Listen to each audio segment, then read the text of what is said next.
auto, sad ne znam točno koji je auto, ali evo, pošto je ekipa odlučila da će Honda prva, molim te da kreneš sa svojim turiranjem.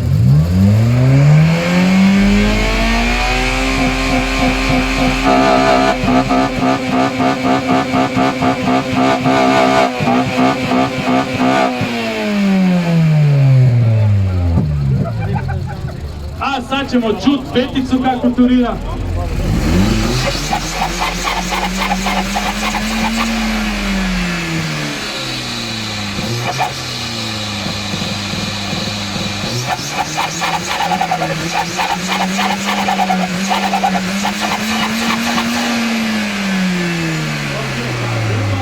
A sad ćemo u isto vrijeme Golf i Honda, pa će ekipa odlučiti kasnije.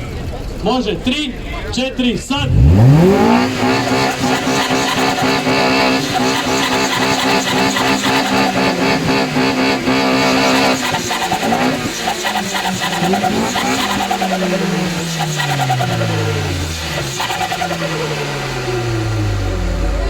Ok! Ko je za Hondu pljesak? Ko je za Golfa? Nažalost, tako je kako je, Honda je dobila, hvala ti lijepa.